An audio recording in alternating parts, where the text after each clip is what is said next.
the broad scheme of history, we in the humanitarian world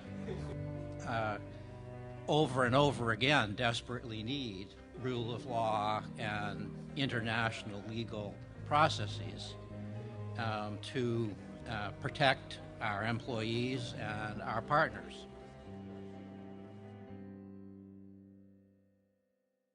Save the Children 6 months ago was the largest provider of health care, food, nutrition, medicine, education, and protection to 830,000 internally displaced people in Darfur. We are no longer in Sudan, along with the International Rescue Committee, Oxfam Care, and the other major humanitarian organizations, because upon the indictment of President Bashir, he decided to expel the major international humanitarian agencies on the grounds that we had somehow cooperated with the International Criminal Court in his indictment. As a result of that, obviously, health has deteriorated, nutrition levels have deteriorated, medical care has deteriorated. And I use that as a case study of the tensions between international criminal justice drivers and the imperatives and the humanitarian imperatives that organizations like ours live and die by. Our solution was not to interfere with your job, not to ask you as witness, so we are not requesting information. But this is not preventing President Bashir showing his intention to expel them, to put pressure on the international community, and he won, basically, in this bet. Oh, no, I don't know if he won. It's okay, he's fighting, he's fighting. But his destiny is to face justice, but in the meantime, how many people will die? So that's it, that's the issue. That's why stopping the crime is so important. There's a real useful division of labor in terms of working together, and even if it's not formal partnership, parallel partnership, which I think what it often is essential, I think, for defending the legitimacy of the court and for fending off some of these very self-interested efforts to attack the court. I like the term that Ken Roth introduced into the discussion, parallel partnerships, which is a kind of oxymoron, because if you're working parallelly, you're not really quite working in partnership. It's not certainly an intimate relation. I really hope that there will be a cooperation and that in the future there will be lots of room for dialogue with the court and with the trust fund to develop reparations principles that will help victims and NGOs implementing them.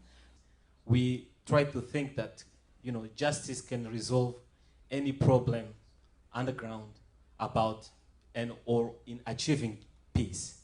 What people need immediately is peace. We cannot assume that peace is coming from the ICC. We haven't seen that yet. We have to be honest. We need new concept here. It's not possible that discussion on Darfur is a discussion between humanitarians against justice or against peacekeepers. No. All of us are working together. And we have to have a clear frame of how to integrate us.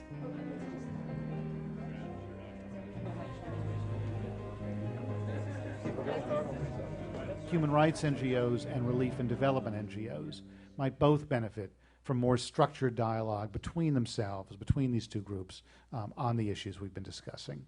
To me, a dialogue, the envisioned dialogue that you want to have with the court and the prosecutor, is a two-way street, and that involves self-reflection. At the extreme end, I think we would all agree that a humanitarian doctor who provides assistance in the course of someone being tortured is not really a humanitarian. So at what point does humanitarian aid become an accomplice to crime? I think we all need to be more reflective. And believe it or not, we spend countless hours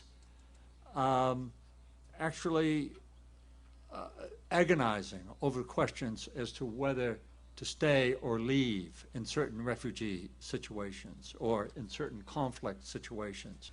So I think the statement is well taken.